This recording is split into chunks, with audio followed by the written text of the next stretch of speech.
When you swallow food, there is a cascade of muscle contractions that are working in order to prevent food from just kind of going every which direction. Can you imagine if like everything in your throat just kind of like it's just, the food would just go everywhere, right? You have to actually have a sequence of events in order to get the food down the tube you want. And in today's video, we're going to be using this 100% free KenHub article. We've gone ahead and left a link down the description below. Feel free to follow along. This thing is amazing to help us understand. Because what we're looking at here is the pharynx. Now the pharynx is your throat, right? That's what everybody would call it. But there is much more to this thing. It's not like it's just one tube, right? I mean, like it is, but it isn't, right? It's made up of multiple muscles, right? We're actually going to see there are 6 relevant muscles to what we're going to be discussing today. Now, to kind of also orient you so you understand what you're looking at, this is like a posterior view. So it's like, because I mean, your throat, you know, see if I can try to do this. Your throat's back there. Well, we're looking on the posterior side of the throat, right? So, like, to give you an example, like this right here is going to be the esophagus, right? That's your food tube, and the food tube is going to be more posterior. So, like, what would be like right here would be the vertebral column or your spinal column. So that's to hopefully give you some kind of intuition as to what we're looking at. But what's going to be cool is we're actually going to be opening this up as we go along the way. So, with enough of that said, so first thing we have to understand is there's actually superficial muscles and then there are deeper muscles. And the superficial muscles kind of like form like this cone, right? They form like this like tube, cone-shaped tube that's just going around it. And there's going to be 3 of them. Now the first one we can see highlighted here in green. This is going to be the superior pharyngeal constrictor muscle.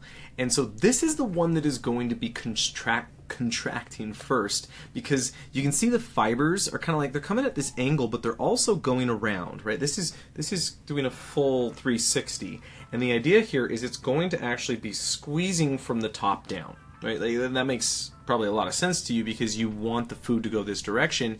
You're going to need to squeeze it in that direction. So this is going to be the first muscle of the constrictors to kind of like push it down along that path. And then we're going to meet the middle pharyngeal constrictor. And so the middle is then just going to take it over. It's a baton race. It's just, okay, I squeeze, now you squeeze. And then what's going to also happen is then the superior pharyngeal constrictor muscle is going to start relaxing, right? It's not going to fully be able to relax as much as it's in that phase of relaxing as the bolus, as we would say. Right? A bolus is like when you chew something up. So think like you're eating, I don't know, some crackers or something, right? You're chewing the crackers and you're munching it up. You've now turned those crackers into a slobbery bolus. And now it is slowly being squeezed down, and we see the middle pharyngeal constrictor muscle. And then we're going to meet the inferior laryngeal constrictor muscle. And this one is pretty massive. This one's pretty massive. And then that is what's going to connect to the esophagus. Now what's really cool is we're about to see that we can kind of cut this open, peel it apart, and see what's on the inside, because there's going to be other muscles, and that's also going to give you some intuition as to what is also in this area, because the pharynx itself can also be divided into 3 different sections. You have what's called the nasopharynx, the oropharynx, and then the laryngopharynx. And it's just trying to tell you the portion of your throat that corresponds to another area, right? So like the nasopharynx, to absolutely no surprise, is the portion of your pharynx that is in contact with the nasal cavity.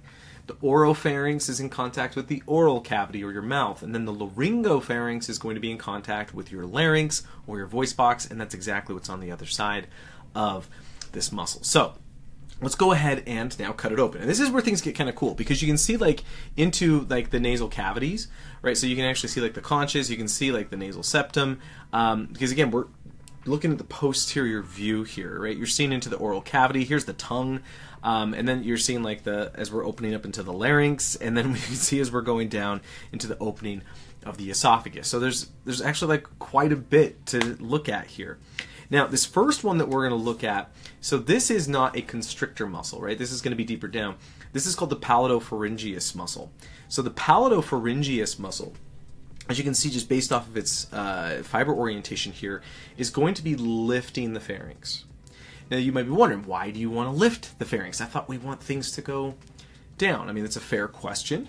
but you have to understand what it's also attached to here. This is going up towards that nasopharynx, and what it's going to do is it's going to help bring and help kind of close the soft palate. It's going to work with other muscles to do this, but it's going to help close the soft palate, which is what separates the nasopharynx from the oropharynx, and it's going to help prevent food from going up, right? We don't want the bolus to go up our nose. Again, we don't want everything to just squeeze because it would go this way.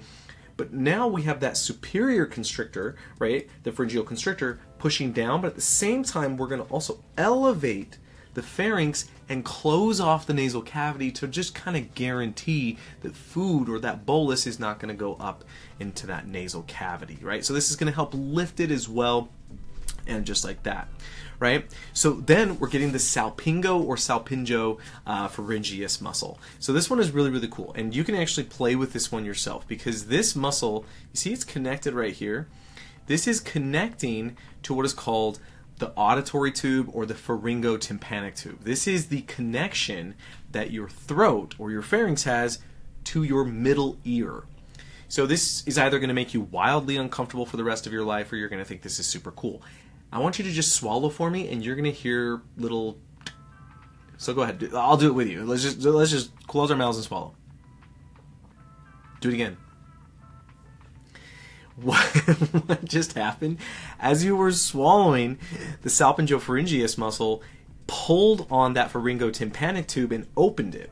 And now this is there to help equalize pressure, right? Like if you've ever felt like your ears needed to pop, that's because there's a difference in atmospheric pressure between your middle ear and then the external environment. And your tympanic membrane or your eardrum is feeling that pressure difference. And so what you can do is swallow, and it opens up the auditory tube or that pharyngotympanic tube, and the air can hopefully equalize. And then you're going to get that pop. So you might be like, yawn, doing all that kind of stuff to try and open it. But what's happening here is that's part of what this is doing, right? It is also helping to elevate, right? To elevate that pharynx a little bit, but it's also pulling down and opening that pharyngotympanic tube to kind of open up and equalize the pressure. This happens every single time you swallow. Every single time you swallow. That's why I'm saying it might make you wildly uncomfortable. Let's go to the next one. So then we get the Stylopharyngeus. So the Stylopharyngeus, so this one is going to be connecting to something called the styloid process of the temporal bone. It's these little hooks that just kind of come down like this, and there's several muscles that attach here. Now, this is also going to act to elevate the pharynx, right? Just kind of bring it up. But what it also is going to do is widen it, right? So it's going to like open it up this way, kind of pulling it laterally. And the reason you want to do that is because you have a bolus, right? You're swallowing a whole bunch of food, right? You're just kind of throwing it back, and you can see you just want to be able to fit everything. And so the Stylopharyngeus is going to help to do that. So we are elevating and pulling open. So when you add these three muscles together with those constrictor muscles, right, what you're doing is you're basically just creating space, lifting, closing off. In fact, let's go back to this. We're closing off the nasopharynx so that food doesn't go that way, and then the constrictor muscles are going to come into play, and they're going to squeeze it like a tube of toothpaste, and it's going to push it down until you are eventually going to empty into this esophagus. And the esophagus that's something we could talk about in a future video, because the esophagus is going to be having its own muscular layers, and that is then going to help push all of that down and drop it into the stomach. And at the same time, your epiglottis is going to come down, and it's going to close off your larynx, so then you don't have food going into your airway. It's amazing, right? The cascade, the symphony, if you will, of events that is happening every single time you swallow, including the pops that you're going to hear for the rest of your life, because I do. And that's just the way it goes now. I hope you enjoyed today's video. Again, this is a 100% free KenHub article. I just want to kind of show you how this looks. I mean, you can see we like to put these key facts tables. You can see the innervations, which I didn't even discuss. Right, all of these muscles are going to be innervated by what's called the pharyngeal plexus, or except one of them, which is going to be the Stylopharyngeus, which is going to be innervated by the glossopharyngeal nerve. But I just want to kind of like scan down here, because we also have this really cool cadaveric image here that has been color-coded to help try to show you these things. it's just really interesting the amount of information we like to try and put in these articles that are 100% free. So you got to check it out. You can see more of this atlas image that puts everything just right there, and more than we just talked about too, which is super, super cool, all going down. You're just going to want to check this out. Again, we're going to go ahead and leave a link down in the description below. But thanks for hanging out with me. I really hope you had got some value out of today's video. If you did, hit the like button. Leave us a comment. Let us know what you want to talk about or us to talk about in future videos. We appreciate it. But until next time, have a good one.